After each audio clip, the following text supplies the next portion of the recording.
One financial analyst who spent 2 decades studying the markets agreed to a rare on-camera appearance to issue his biggest warning ever. He says the biggest market bubble in history is popping. So you can do nothing or take this one simple step to prepare now. This past winter, he began issuing a big warning about inflation and a looming market disaster.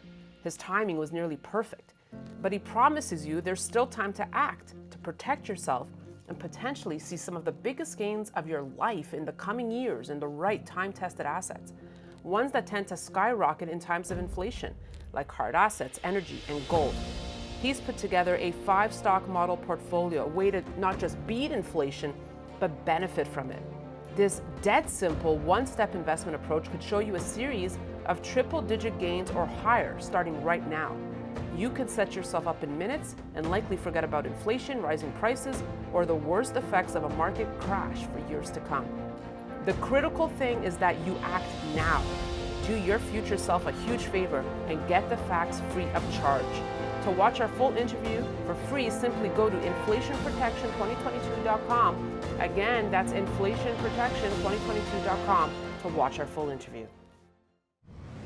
Hi, this is Daniela Cambone, and welcome back to the Daniela Cambone Show here on Stansberry Research. Well, thanks to inflation, even your 4th of July backyard barbecue will be costing more this year. In keeping with tradition, most Americans, roughly 60%, plan to grill this weekend. However, with the cost of burgers, soda, and chips all on the rise, folks will be spending a lot more than they did last year. So here to talk about the summer of inflation with us is Rick Rule, founder of Rick Rule Investment Media, and just a fan favorite of the show. Always good to have Mr. Rick Rule on. Nice to see you, friend.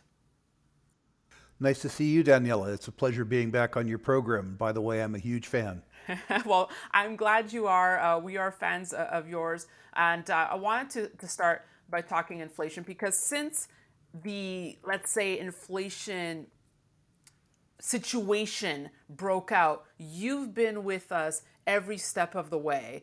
And since day one, you've said, look, the Fed doesn't have a choice here. They're doing the right thing. They're raising interest rates for as long as they can. But at one point, they will backtrack and almost chicken out of the tightening cycle. The reason I bring this up is because this week at the ECB meeting, Powell had some pretty strong words saying that the Fed is completely charged with not crashing the economy, fighting inflation. And to quote, he said, "We're strongly committed to using our tools to get inflation to come down. The way to do that is to slow down growth, ideally keeping it positive. Is there a risk that would go too far? Certainly there's a risk. I wouldn't agree that it's the biggest risk to the economy. The bigger mistake to make would be to fail to restore price stability." Rick, do you agree with his latest comments here, and what do you make of them? I think that everything he says in a macro, so in the macro meaning, is true. I don't think that he or anybody else has the ability to fine-tune the economy to the extent that he would like to believe he does, or at least to the extent that he pretends to be able to. Understand that the circumstance that confronts us now, Daniela, was at least 20 years in the making. And it's not going to be 2 weeks in the fixing. You'll recall, or maybe you won't, you're probably too young, but many of your listeners will recall that when we decided to cure the inflation problem at the end of the 1970s, that the method that we used, which is to say very, very, very high interest rates, real interest rates, worked with regards to the inflation, but they wreaked real havoc with some individual voters, taxpayers, and savers. The recession that was engendered in 1982, 1983, 1984, and part of 1985 was truly one for the record books, with double-digit unemployment, lots of home foreclosures, things like that. That would work again if we had the courage to do it. The only thing that I have caution about, and I have a big caution, is that we had more tools available to us then, in the sense that government debt as a percentage of GDP was much, much, much lower. The ability that we have to stick handle the circumstance with federal government debt at 125% of GDP and a much, much, much higher reliance on government with regards to all aspects of the economy than we had then, makes me wonder if we have the tools available to us to combat inflation. It sounds like you think we don't. I'm not an economist. I am, in fact, a lender. I'm a credit analyst. To me, a healthy balance sheet and a healthy income statement are prerequisites for a healthy economy. And we have neither. On the one hand, between on-balance sheet and off-balance sheet liabilities at the federal level, we owe each other, that's a polite phrase, about $150 trillion. So the balance sheet's in lousy shape.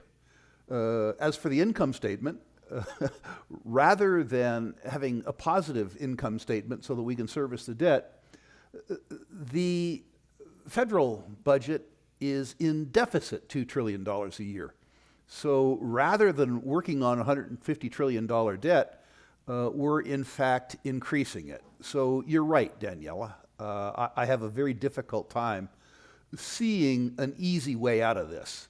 Now, it does need to be pointed out, in fairness, that we have benefited from 40 years of decent economic growth, Right. Low inflation, and very, very, very low interest rates. What's happening now is karma, I guess.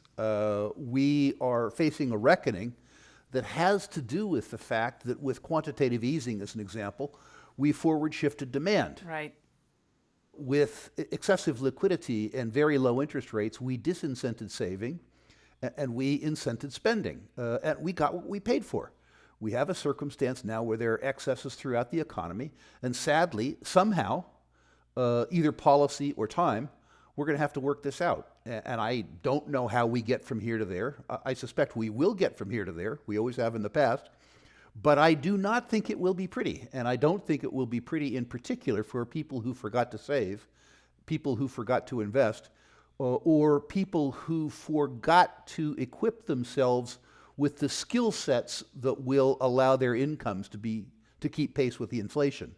And unfortunately, that's tens of millions of Americans. You just gave me goosebumps by saying that, just the importance of just being prepared for moments exactly like this. Want to get back to your point that you made by saying this is 20 years in the making, right? It's not going to go away in 2 weeks. Should this not be the Fed's moment then, Rick, to undo the mess they did when they came out with, this is all transitory, to be more transparent and say, listen, folks, this is going to get really ugly? I hate to be cynical, Yeah. Daniela, but I don't think that being honest is part of the political ethos. People don't want honesty, they want assistance.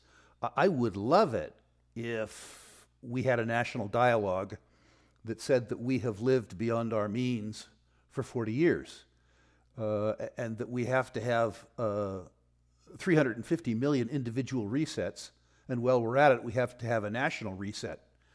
I assure you that if I ran for president on that platform, I would get maybe 10,000 votes and probably 30,000 death threats. The prescription that you offer up is the correct one, and as a consequence, it's highly, highly improbable. People get elected these days, unfortunately, by voicing other people's dissatisfaction efficiently. If you are a Democrat, you get elected by vilifying Republicans. If you're a Republican, you get elected by vilifying Democrats. Nobody gets elected by quoting that great political philosopher, Pogo, who in his comic strip, said, "I have met the enemy, and he is us." You're absolutely right. You're absolutely right.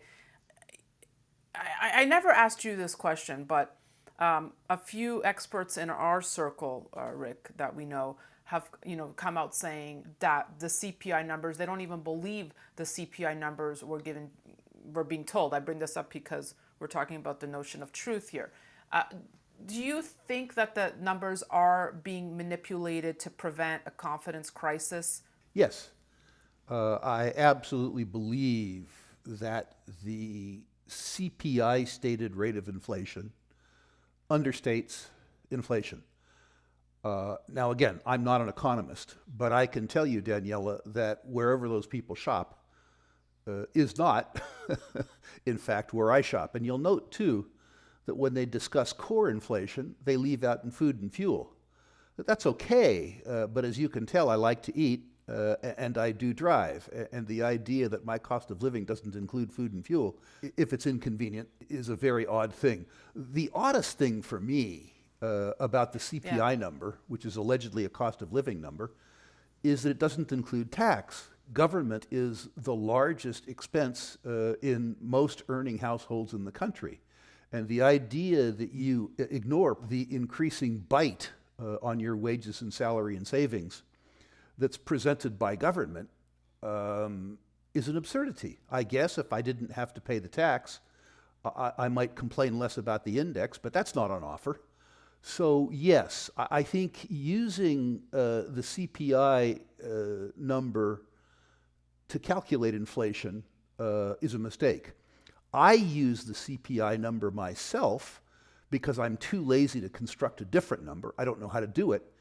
And because if you use the CPI number, particularly relative to interest rates, the CPI number is high enough that if it doesn't evoke terror, it should. Right, high enough. But if it were, let's say, if it is being kept down, where do you think it would be? Is it double, triple? I actually don't know. I know that John Williams from Shadow Stats Right. Attempts to calculate inflation based on the calculation parameters that were used in the 1970s.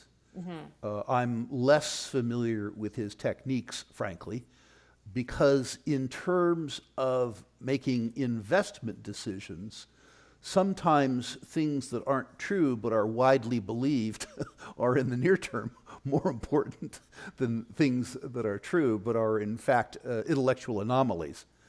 Whether the inflation number is 8.6 or 12.6, people need to understand that their savings and their investments are declining in purchasing power fairly rapidly, particularly when juxtaposed to the returns that they're getting on their savings. Before we move on from inflation, I think there's an important life lesson that can be brought up here. And I know you and I have had multiple conversations on the sidelines of conferences on this. And I always really appreciate your insights. So when you talk about the importance of savings, especially for moments like this, right? After we've had such an incredible party, as you say, how do you find a balance of, okay, I've made a comfortable living, I want to enjoy life, but remembering that, stop looking at savings as boring, but as, a lifeline, as being vital. How do you find that balance? Well, I went overboard when I was younger on the other side. I consistently saved, 35 or 40% of pre-tax income, which meant that after tax, I spent very, very, very little. The consequence of that is that although saving is an ingrained habit, any saving I do now is sort of silly from an economic point of view. But I suspect that the old financial advice about saving 10% of every paycheck, pre-tax, no matter what, so-called paying yourself first, before you have a Starbucks, before you buy a new pair of shoes, before you do anything, that you pay yourself first, that you take 10% out of the paycheck, you take 10% out of the interest receivable from your savings, everything. 10% of gross income pre-tax should be saved. And I think if people were able to do that, from a financial point of view, if they invested the proceeds reasonably prudently, that over 40 or 45 years, they'd come out okay. The second form of savings, Daniela, doesn't get the attention it should, which is to say investing in yourself, developing your personal brand, developing your skill sets, learning how to create or further a product or service that is in demand, that generates enough utility for people that you will be needed in any economic circumstance. If you look at yourself, Daniela, you've invested in your own career. You've learned how to interview people like me. You have learned how to take complex topics and make them simple enough that people can understand them in half an hour. And the consequence of that is that inflation for you for the rest of your life will likely be something that's of academic interest, but won't threaten your family. I don't mean to make you blush, but that's a form of savings. Building your own expertise, building your skill set, understanding how to service your customer, irrespective of who the customer is probably a more important form of savings than saving 10% of every paycheck pre-tax. Remember that knowledge can't be stolen. It can only be lost. And building up the knowledge that's necessary to serve a market is probably the most important form of savings at all. Wow. And I'm delighted to say that I've spent 50 years learning how to do it. You are the master, and I appreciate your comments. And I'm still learning every day. So, okay, moving on from the topic of inflation now, I wanted to speak about the 3-day meeting in Madrid that just wrapped for NATO, right? And I know there was a lot of tension on Finland and Sweden being invited, but for the first time, China was included in NATO's strategic concept adopted at the Bloc's summit, as I said, in Madrid this week. The document was last updated in 2010, and it lays out the security challenges facing the alliance while outlining a course of action, and now says China's ambitions and coercive policies challenge the allies' interests, security, and values. Beijing did not like this. What do you make of the fact, I mean, should we be reading into this? Is it a big deal that China for this first time is included in this NATO blueprint for you? I do think it's a big deal, and I think it's a bad deal. I think that the world is better off when people talk to each other and trade with each other than when people fight with each other. I absolutely agree with NATO's statement, which is to say that the ascendancy of China threatens the interests of the NATO partners. A different question is, should it threaten the interest of the NATO partners? I don't want to get too much hate mail from your listeners, but I would like to point out that the U.S. defense budget by itself is bigger than its 9 largest competitors combined.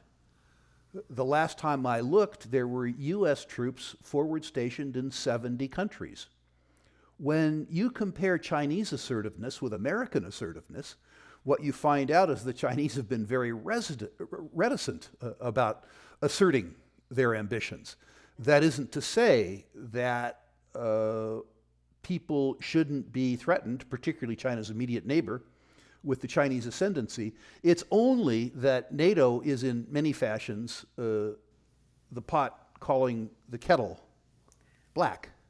I want to also talk to you about another headline since we last saw each other. A lot of countries now banning the import of Russian gold. Do you think this will have any impact on the gold market? I think it'll have no impact whatsoever. One of the lovely things about gold is that it's very durable and it's very uniform. And there will be a number of countries that will not ban the import of Russian gold. So, as an example, Russian gold will go to India, and it will suddenly become Indian gold. And it will then reemerge in Dubai, and it'll become Arab gold. And from Dubai, it'll be sold to Americans, and it'll become American gold. With a commodity like gold that can be melted, refined, and recast, the idea that sanctions are going to work is the height of silliness. It will be an inconvenience to the Russians. The Russians might have to sell it, at least some of it, at some discount to spot. But I suggest that, as an example, removing Russia from the SWIFT banking system so that they can't sell materials in dollars, and making the ruble unconvertible means that gold will become an increasingly important method of payment between various countries, Russia included, that object to the extraterritorial nature of U.S. law. And I think that might impact the gold price. I don't think that banning the import of Russian gold will have any impact on the gold price, but the increasing utilization of gold as a medium of exchange between countries that object to the extraterritorial enforcement of U.S. regulations might be very important to gold. It might cause gold to be used as money again. Well, I'm happy you brought that up, because if I read between the lines correctly, are you, Rick, suggesting that countries like Russia and China are preparing to exit the US dollar system and perhaps underreporting their gold reserves? I think China may very well be underreporting its gold reserves.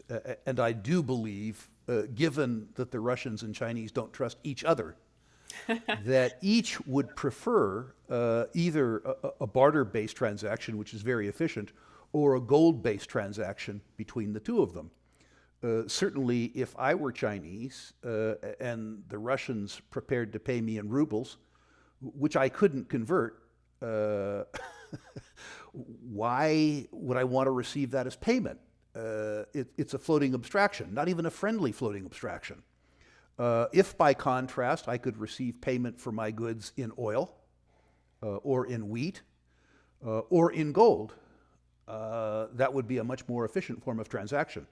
I need to say that if relations around the world begin to normalize, that the U.S. economy is the most liquid and the most transparent economy in the world.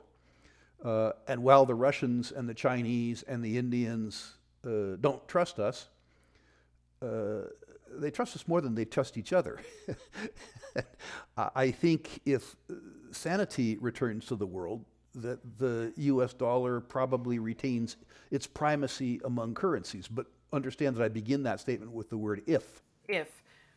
Do you think then that we will, because there's a lot of talk about we're going to see a collapse of the current monetary system and we're going to see a new one emerge from this. I mean, do you agree with these type of statements that are circulating? Could you see that happening in our lifetime? It depends on the time. Oh, in our lifetime, certainly not in my lifetime. I think that the current system that we have will have to bend to accommodate itself to the fact that the U.S., as an example, while still by far the world's dominant economic power, is a less important power than it was 20 years ago. So we're going to need to accommodate other cultures into the global financial system. As an example, a lot of people believe that China and or Russia are preparing to go on a gold standard. I think that's silly. I don't think that any politician in the world, American, Chinese, or Russian, wants to be constrained to keep their spending within the limits that are that are sort of designated by their gold holdings.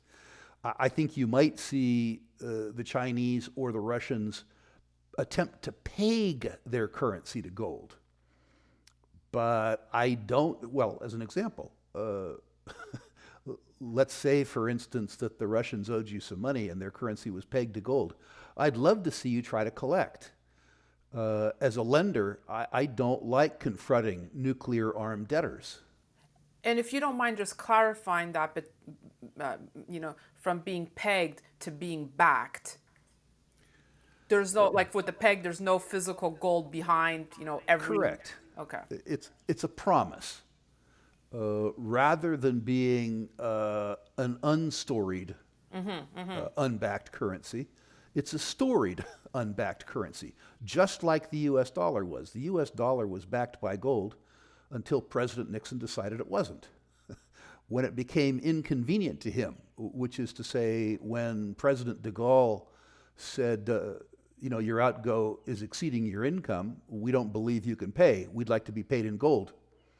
Mr. Nixon said, too bad, so sad, we lied, strong letter to follow. And I that is the response that you would get from every politician. Remember that the currency for politicians, what they live for, is power. And anything that restricts their power is a bad thing. And gold, having to back a currency with gold, having to live within the discipline of one's economy, having to live within one's means, is the most important detriment to power that exists in an economic sense. Just want to get some quick thoughts from you. I know you don't talk the cryptocurrency world, but I just want to know, when you woke up to the headlines and see the crypto meltdown happening, what was going through Rick Rule's head? Was it, hey, thank God I'm not in this space. I feel bad for all the investors who lost tons of money. What were you thinking? Nothing? Something? Pretty much nothing. You know, in the 70s, Daniela, I was a fairly successful young investor and businessman. And I thought that my competence extended to areas that I had no expertise in. I even financed movies. And I understood come the end of the 70s just how smart I was, which is to say, not very. The consequence of that is that I try to confine myself to businesses and investments that I understand very well, that I understand better than other people. I am still struggling somewhat successfully to understand distributed ledger and blockchain technology.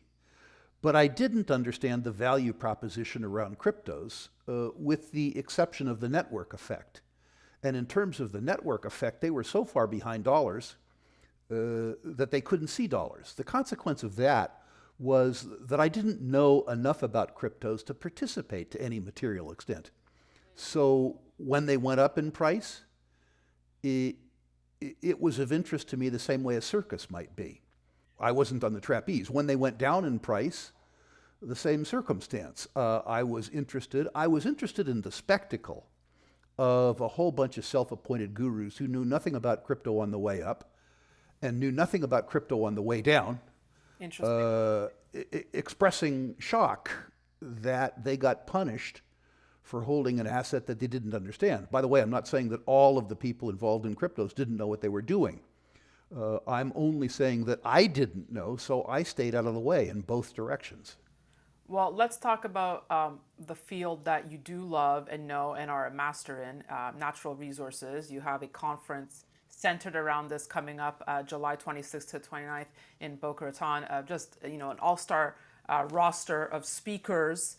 And I'm pretty sure uranium will be a big topic there, correct? I think it will.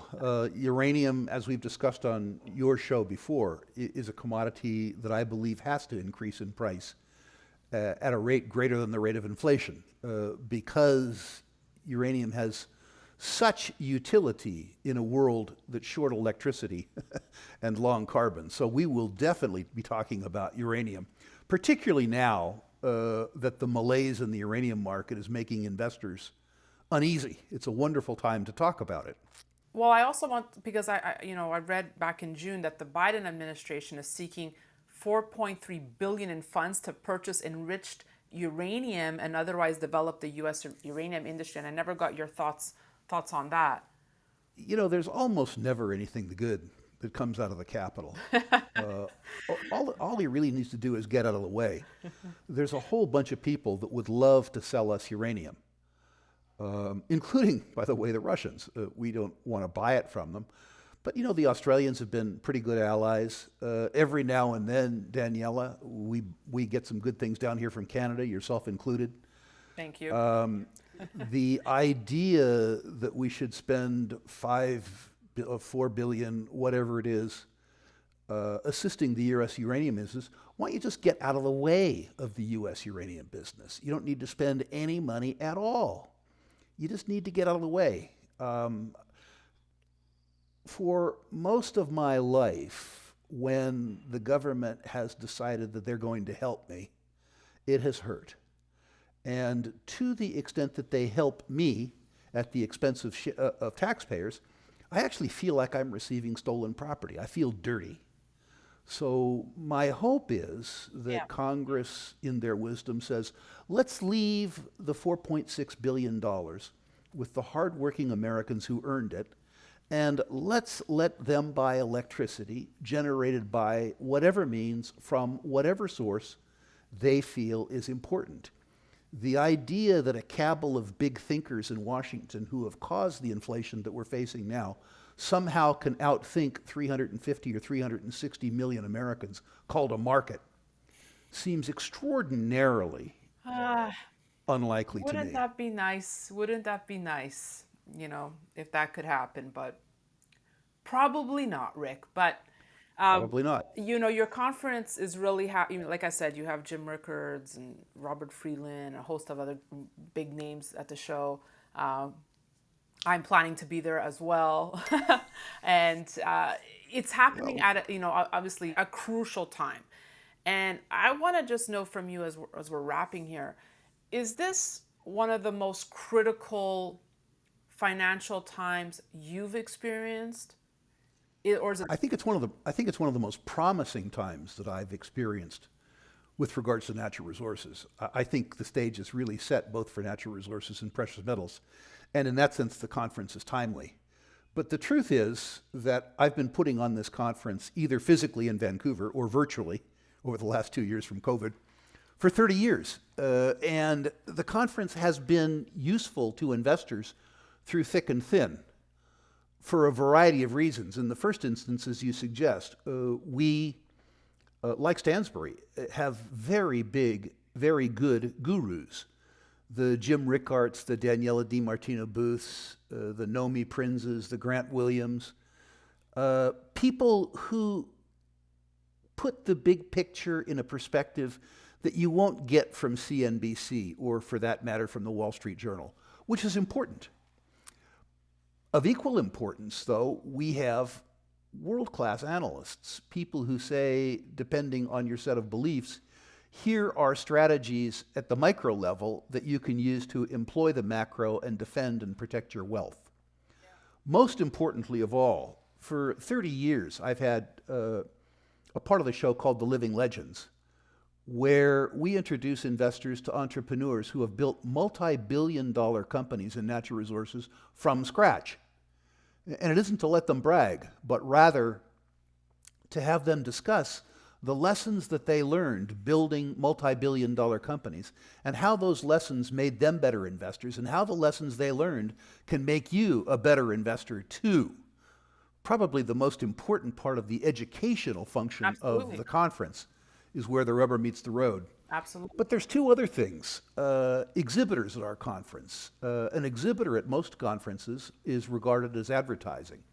And the qualification to be an exhibitor is simply that they're check cashes. That isn't so at our conference. To be an exhibitor at our conference, we have to know you well enough that we own your stock in Sprott or Rule managed accounts. Now, sadly, that doesn't mean that every stock I ever bought went up. What it does mean, however, is that these exhibitors are all vetted. We know them well enough that our own capital is at risk. And the fifth thing, probably the most important, is that every investment product I have ever, not investment product, pardon me, investor education product that I have originated in the last 30 years, I have sold with an absolute 100% ironclad money-back guarantee. Any of your listeners, any attendee who comes to the Boca Raton Natural Resources Investment Symposium and doesn't believe that he or she got their money's worth can get a full refund. No questions asked. In 30 years, the products that we have offered up to investors have generated enough utility that we have had to refund less than 1/10% of the tuitions that we've charged over 30 years. But make no mistake, the financial risk is mine. Yep. Well, I like I said, happening July 26th, 29th in Boca Raton, Florida. It's one of the best conferences out there. And I wish you a lot of success with it, Rick. And I also just want to thank you again for another highly informative and entertaining talk with me. So I always appreciate when you come on. Well, we need to do it more frequently. We do. I've enjoyed appearing with you live. I've enjoyed appearing with you in recordings. I'm going to really enjoy taking you on the boat cruise. There we go. Boca Can't Raton wait. Symposium. Your listeners should know it's a chance to have a drink on Rick with Daniela and Rick. I look There you forward to go. that. Rick, I want to wish you a happy July 4th weekend to all our Canadian and American viewers. Happy Canada Day. Happy Independence Day. Hope your barbecue is not as expensive as we're thinking here. And be sure to stay tuned to Stansberry Research. We'll have much more great content coming your way. Thank you, Rick. Thank you, Daniela. And thank you all for watching. That's it for me.